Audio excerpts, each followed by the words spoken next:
আনোয়ারায় পাখির অভয়ারণ্য খ্যাত বাঘখাইন, কৈখাইন, মালিয়ারা, কেয়াগড়সহ শিকলবাহা খালের দুই পাশের ঝোপঝাড় ও জঙ্গল থেকে ধরে জবাই করা প্রায় ৭০০ পাখিসহ ৩ ব্যক্তিকে গ্রেপ্তার করেছে পুলিশ।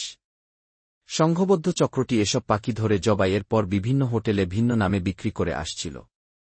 গত মঙ্গলবার রাতে আনোয়ারা উপজেলা সদর এলাকায় জবাই করা পাখিসহ শিকারী চক্রের এ ৩ সদস্য পুলিশের হাতে ধরা পড়ে। তারা হলেন পটিয়া উপজেলার শোভনদণ্ডী ইউনিয়নের আজমুল্লা পাড়া এলাকার মোহাম্মদ শিয়েদুল আলম, মহরী পাড়া এলাকার মোহাম্মদ ইদ্রিস ও শামসুল সওদাগরের পুরাতন বাড়ির সোহেল। এদের কাছ থেকে জবাই করা ১৩৫টি শালিক, ৪২২টি চড়ুই এবং ৪১টি বাবুই পাখি উদ্ধার করা হয়। এলাকাবাসী নৃশংসভাবে পাখি হত্যার ঘটনায় জড়িতদের শাস্তি দাবি করেছে। স্থানীয়রা জানান, দীর্ঘদিন ধরে পাখি ধরা চক্রটি পটিয়া ও আনোয়ারা উপজেলার বাঘখাইন, কেয়াগড়, কৈখাইন, মালিয়ারা এলাকার বিভিন্ন বিল ও শিকলবাহা খালের দুই পাশের পাখির অভয়ারণ্য, ঝোপঝাড় ও জলাশয় থেকে পাখি ধরে হত্যা করে বিক্রি করে আসছিল।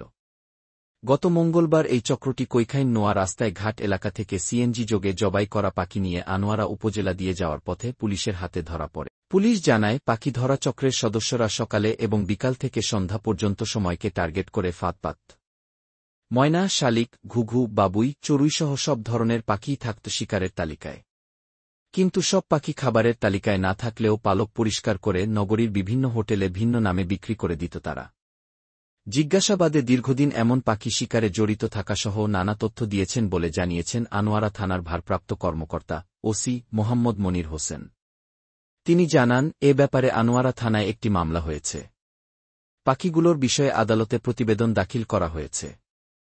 পরবর্তীতে বন্যপ্রাণী ব্যবস্থাপনা ও প্রকৃতি সংরক্ষণ বিভাগ, চট্টগ্রাম অথবা আনোয়ারা উপজেলা প্রাণিসম্পদ কর্মকর্তার মাধ্যমে এ বিষয়ে ব্যবস্থা গ্রহণ করা হবে।